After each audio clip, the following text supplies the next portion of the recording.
fazem parte desse projeto da ANSEC, né, que é a Agência Nacional de Cultura, Empreendedorismo e Comunicação. Nós queremos agradecer a presença de todos vocês e dizer que essa noite, esperar e fazer os nossos desejos, nossos votos, que essa noite seja uma noite muito especial para todos vocês.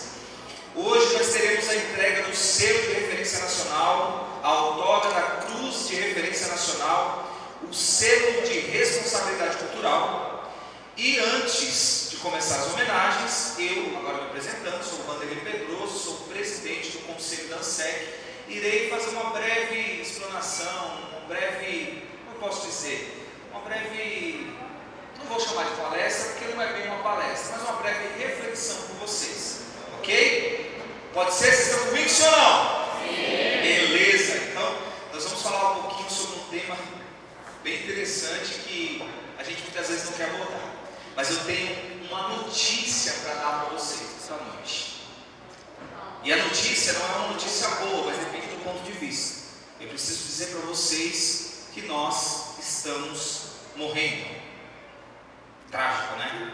É difícil falar isso, mas tem um poeta que viveu em Roma no período ali do primeiro século depois de Cristo, Marcos Milícios. Marcos, ele fala no seu poema que começamos a morrer a partir do nosso nascimento. E aí ele fala também que a morte, ela é uma conclusão do início.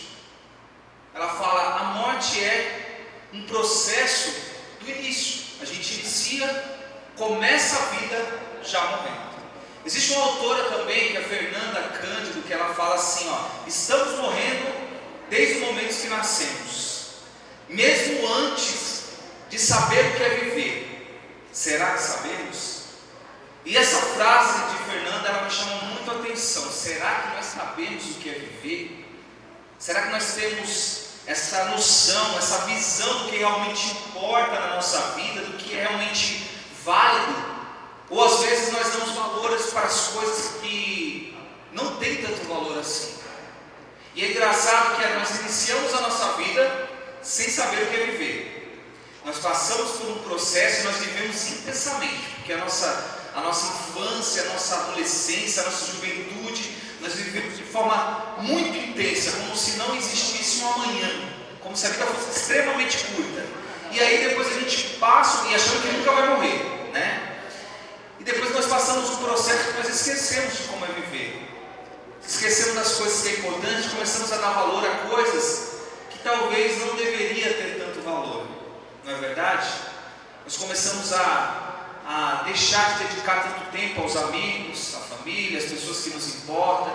Começamos a dar atenção para brigas, para coisas que de repente não nos traz o prazer de viver. Talvez se nós fôssemos nos perguntar assim, mas será que tudo que eu faço com o meu tempo de fato vale a pena? Será que de fato as coisas que eu dou valor para a minha vida são coisas que realmente valem a pena? Isaac Newton, quem conhece Isaac Newton aqui? Diga eu. Eu não tive o prazer de conhecê-lo pessoalmente, obviamente, mas Isaac Newton é aquele cara lá da teoria da gravidade, sabe? Isaac Newton, extremamente conhecido, físico, matemático, etc. Ele, além de tudo, era teólogo e ele tem uma teoria muito interessante. Seus estudos acerca da história, da biologia, da Bíblia, ele diz que o mundo vai acabar no ano de 2060. Quem já ouviu isso aqui? A maioria não ouviu, né? Mas eu estou contando isso aí para você. Ixi, agora vai sair todo mundo imaginando quantos anos tem de vida ainda, né? E eu fico imaginando, né? Com aquela teoria, eu comecei a ler aquela matéria e falei, caramba, que interessante, né? Ou trágico, sei lá, entenda como você quiser. Mas se a gente pensar que o mundo vai terminar, vai acabar em 2060, por um lado eu ficaria feliz, porque eu falo, poxa, se eu viver até lá, eu estou hoje no auge dos meus 40 anos, embora com essa cutis de 29, né? Mas eu tenho 40 anos, então se mais 35 anos eu viver até os 75, então não é um número ruim, não é verdade? É os 75, então mais 35 anos aí eu estou praticamente passei um pouquinho da metade da minha vida, seria algo interessante. Mas quando a gente começa a detalhar esses 35 anos, que na teoria me resta, a gente começa a fazer algumas análises e começa a pensar, poxa, 35 anos, será que é tanto tempo assim? Será que de fato é tanto tempo? Para as pessoas mais novas que tem aqui no evento, de repente tem seus 20 e poucos anos, começa a imaginar, caramba, mas eu vou morrer com 50 e poucos, é pouquíssimo tempo, né? E a gente começa a fazer comparações, começa a imaginar, poxa, 35 anos, nós estamos falando de 35 primaveras, 35 verões que eu vou viver, 35 virada de ano, 35 natais em família. Parece tão pouco quando a gente começa a calcular isso aí, né? E a gente começa a pensar como a gente desperdiça o nosso tempo. E a gente começa a pensar, poxa, mas tem coisas que não acontecem de forma anual. Às vezes acontece com muito menos frequência. Quantas vezes a gente consegue, pais que moram longe, ou amigos que moram longe, quantas vezes, qual a frequência que você consegue visitá-los? Talvez não é uma vez por ano. Quantas Copas do Mundo nós teríamos se nós tivéssemos falado de 35 anos? Estamos falando de 9 Copas do Mundo, mais ou menos. Estamos falando aí de 8 ou 9 eleições, né? Nós vamos aí, se caso o presidente ou os presidentes que vierem depois forem reeleitos, nós estamos falando aí de 4 ou 5 presidentes que vão subir lá a rampa para receber a faixa. Nós teremos esse privilégio para alguns, né, de acompanhar esse processo. Então nós começamos a fazer cálculos e falando, poxa, mas não é muito tempo assim, né? Talvez você, como eu disse, tenha não tanta recorrência de ver uma pessoa que você ama, talvez uma vez a cada 2 anos, a 3 anos, e você fala nesse período, quantas vezes eu vou ver essa pessoa? 10 vezes? 5, 7, 8 vezes? De repente você vai ver o seu time do coração ser campeão 8, 9 vezes no máximo. E se você for corintiano, então é muito menos, né? Se for minha esposa, talvez umas 3 vezes, e olhe lá, porque já foi uma agora, não sei como, mas né? E aí você começa a fazer cálculos na sua mente, como a vida é curta, como é passageira. Isso se você ou eu tivemos a sorte de vivermos mais esses 35 anos, segundo essa teoria de Isaac Newton. Mas e se não for assim? A minha mãe, ela faleceu com 53 anos de idade, exatos 4 anos atrás. Ela foi vítima de um acidente de carro na BR-101. Ela estava na divisa de Pernambuco com Alagoas. E ela foi embora com 53 anos. E aí eu começo a pensar, caramba, 35 anos não é mal. Vou viver até os 75. Mas quantas coisas podem acontecer até esses 35 anos de idade? Será que de fato nós temos mais 35 anos, mais 40, mais 50, mais 20, mais 10, mais 15? Não sei. É difícil saber, né? E a minha mãe, ela não teve esse período, esse espaço de tempo, viver até os 53 anos, parece tão prematuro. E os outros adolescentes, eu tive recentemente, perdi um amigo, um colega de infância, na verdade ele se distanciou um pouco, ele tinha 35 anos de idade, teve alguns problemas de saúde e foi embora. 35 anos. Quanto tempo nós temos mais? Meu pai, ele foi diagnosticado com câncer e há alguns 5 meses atrás nós estávamos ele está internado num hospital e eu comecei a acompanhar ele ali e comecei a ler um livro de uma australiana chama Bronnie Ware. Essa australiana, ela fez um livro falando das 5 coisas que as pessoas se arrependem no seu leito de morte. 5 coisas, basicamente. E aí ela conta, a primeira coisa que as pessoas se arrependem no seu leito de morte deveria ter vivido para mim mesmo. Às vezes nós vivemos para todo mundo, menos para a gente. Às vezes nós priorizamos a opinião dos outros em detrimento à opinião nossa mesmo, sabe? O que eu quero para a minha vida, qual a profissão que eu quero, o que eu quero fazer, onde eu quero estar. E aí eu não estou falando, tá? E aí tem alguns casais aqui que vão falar, ixi, vai causar um problema, né? Não, eu não quero causar problema com ninguém. Tem coisas que é feita em conjunto, que você vai viver junto, e talvez, e aí que é legal da vida, sabe? Quando você encontra alguém, isso faz toda a diferença, que tem os mesmos sonhos, os mesmos projetos que você, ou que pelo menos apoia os seus projetos, que às vezes são diferentes. Então isso é fantástico quando a gente conta isso, né, amor? Ela deu uma risadinha e falou, nossa, eu te amo, né? Porque realmente é assim.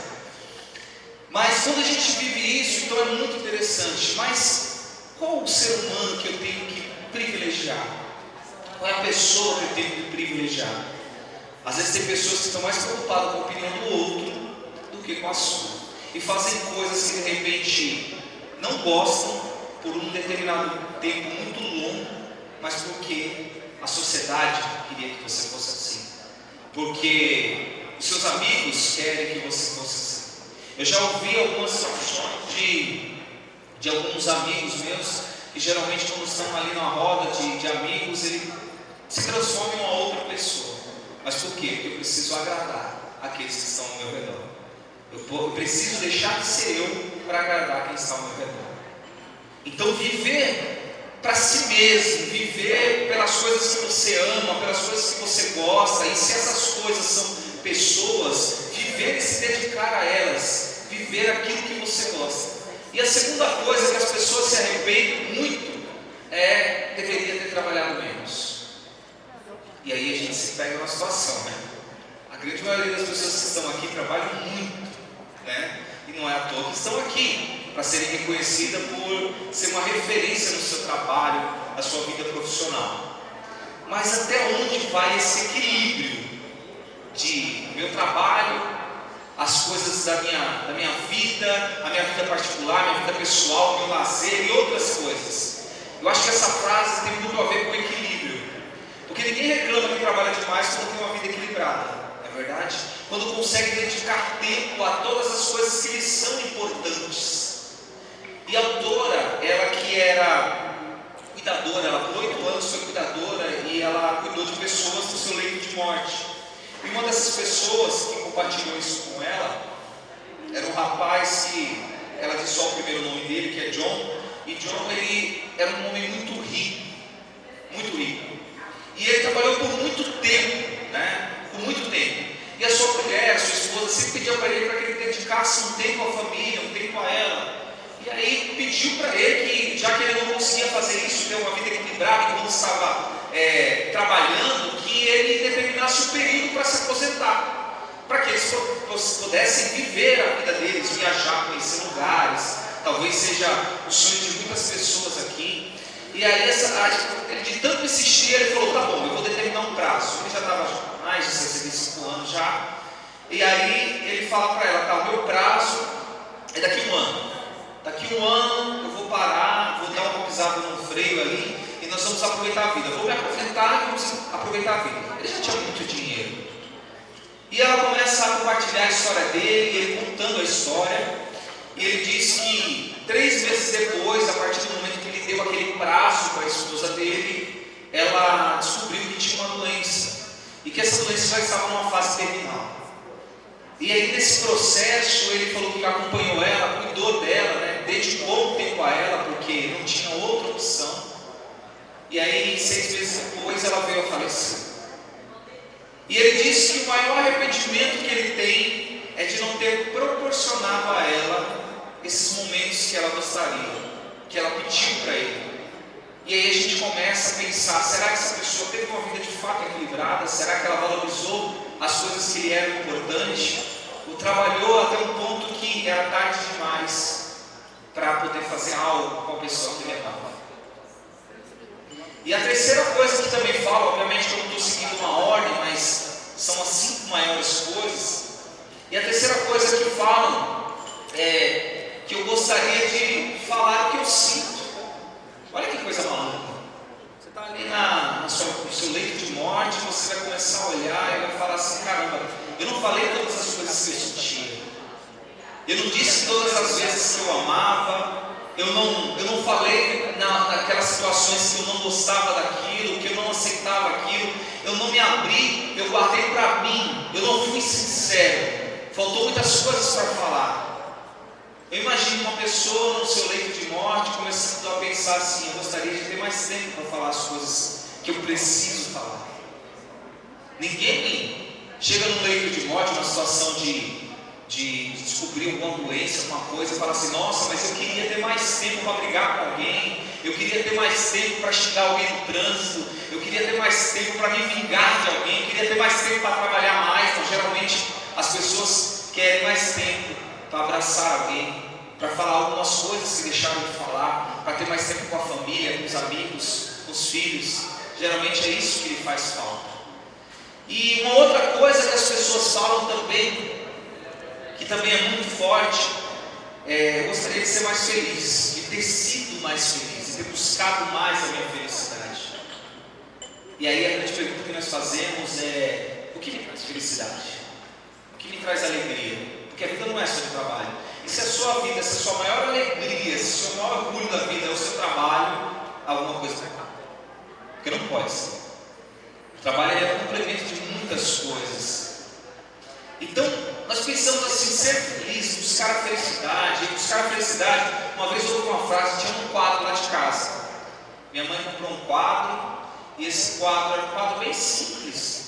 E ele tinha um desenho, se eu não me engano, de um barquinho e umas casinhas assim, bem aquelas casinhas de desenho mesmo, sabe? Bem simplesinha, de interior. E aí tinha uma frase escrita assim: a felicidade é feita de pequenas alegrias. Felicidade é feita de pequenas alegrias, pequenas coisas que nós fazemos. Talvez esse momento para você seja um momento alegre, seja um momento feliz, compartilhar algumas coisas com amigos, fazer coisas que você gosta, conhecer lugares.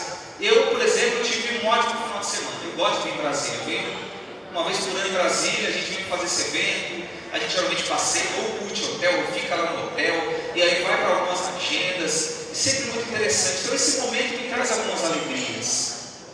Aí eu começo a pensar: a felicidade é feita de pequenas alegrias. Então, se você tem pequenas alegrias todos os dias, você é uma pessoa feliz. Sim?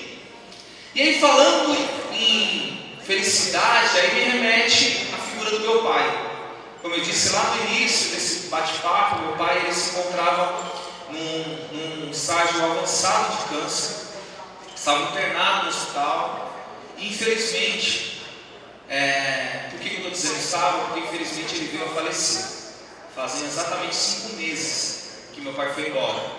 Assim como a minha mãe, eu entendi de forma prematura. Meu pai tinha 65 anos, minha mãe tinha 53. Minha mãe foi primeiro e meu pai recentemente. Só que meu pai ele tinha um lance muito legal, né? Quem conheceu meu pai e a equipe da ANSEC são meus amigos, a gente chama meio de família. A gente já está convivendo há algum tempo. Eles conheceram meu pai, e meu pai tinha um lance muito legal. Meu pai ele vivia cada momento como se fosse o último. Ele buscava essas pequenas alegrias, sabe? Meu pai ele não se preocupava com o que as pessoas pensavam dele. Ele fazia o que ele queria, ele dançava, ele curtia, ele aproveitava. Meu pai estava conversando com a gente aqui nessa mesa, daqui a pouco ele se levantava e começava a dançar. Tem vários vídeos dele dançando, com um sorriso no rosto, um cara alegre, feliz. Viajava mesmo, e olha que eu não tinha dinheiro. Ele não tinha dinheiro, e o que ele não tinha ele gastava, era uma beleza. Mas ele vivia intensamente cada momento. Embora minha esposa sabe disso, ele falava que iria viver até os 100 anos. Ele não teve esse privilégio, mas eu acho que ele viveu sim, até os 100 anos, em 65 anos que ele viveu. Porque ele viveu intensamente todos os dias da vida. E ele me ensinou muitas coisas, como valorizar esses momentos. Ele valorizava esse momento. Quando ele estava bravo, ele já mostrava logo, ele falava logo na lata. Quando ele queria que a gente fosse embora, que a gente estava em casa fazendo bagunça, ele queria dormir, ele botava todo mundo para fora, não tinha problema. Era ele, acabou. Então essas são as lições que eu tenho do meu pai. Óbvio que ver ele naquela situação para mim foi muito difícil, porque era uma pessoa cheia de vida, né? E você vê essa pessoa naquele momento, a vida indo embora, é muito difícil. Mas ele viveu intensamente. Ele viveu cada momento. Então, se eu pudesse dar um conselho para vocês, partindo do exemplo do meu pai, eu diria para vocês: vivam intensamente cada momento. Porque cada momento é único. Esse momento que nós estamos vivendo aqui é único, ele não vai se repetir da mesma forma. Essas pessoas que estão do seu lado, talvez em outro momento estejam do seu lado também, ou não. Mas se tiverem com você outras conversas, outras experiências, outras situações. Porque a vida é essa. Nós não conseguimos viver o mesmo momento 2 vezes. Já pensou se você conseguisse voltar no tempo e reviver alguns momentos da sua vida? Mas a vida não é assim. Eu tenho poucos arrependimentos acerca do meu pai e da minha mãe, pouquíssimos, mas tenho alguns. Mas por que eu não sinto arrependimento sobre algumas coisas? Porque eu consegui viver com os meus pais e ter momentos com eles, sem saber que eles iam partir de forma prematura. Mas imagine uma sensação de um filho, quando perde o pai e pensa assim: poxa, eu poderia ter mais tempo. Eu poderia ter mais almoços e mais jantares de família, mais viagens. Eu poderia ter dançado mais com a minha mãe, ter curtido ela, ter aproveitado, ter pegado na mão, ter falado que eu amo. Eu imagino como isso deve ser difícil, muito mais difícil do que eu passo com as saudades. E por último, ela fala sobre o tempo que as pessoas gostariam de ter com seus amigos e com seus familiares. Uma das coisas que as pessoas falam no seu leito de morte: eu gostaria de ter tido mais tempo com a minha família e com os meus amigos, com as pessoas que eu amo. E aí eu comecei a lembrar de uma palestra que eu assisti do Karnal, que ele falava assim, que se você acha que após os 40 anos você vai fazer uma festa de aniversário, onde você vai ter mais de 100 amigos como convidados, você é um tremendo idiota. Porque ninguém tem 100 amigos. Ninguém tem 100 amigos. A gente chama todo mundo de amigo, né? Todo mundo, meu amigo, meu irmão. Mas dá para contar nos dedos quantos amigos de fato você tem. E quando você tem mais uma idade a mais, aí Karnal fala assim: é importante que você tenha mais 5 amigos. Porque você precisa ter um banco de reserva. Porque afinal de contas, se você é velho, seus amigos também são velhos, vão partir logo mais. E se eles por acaso partir primeiro que você tem que ter os outros 5 amigos reserva, para que você tenha pelo menos 5 amigos na sua festa de aniversário. Então ninguém tem mais do que 5 amigos, e é interessante a gente pensar nisso. De verdade, quem são os seus amigos? E será que você está dando valor a eles? Será que você está dedicando tempo a eles? Sua família, seus pais, se estão vivos ainda, seus filhos. Estava conversando com a minha esposa hoje, e ela estava falando de uma pessoa que a filha dela hoje tem 13 anos. E ela falou assim: eu não vivi a infância da minha filha. Imagina que duro isso, porque a filha dela nunca mais vai ter 2 anos, 3 anos, 4 anos. Nunca mais vai ter nem 12 anos. E quem é pai, quem é mãe sabe que cada fase é uma fase diferente da outra.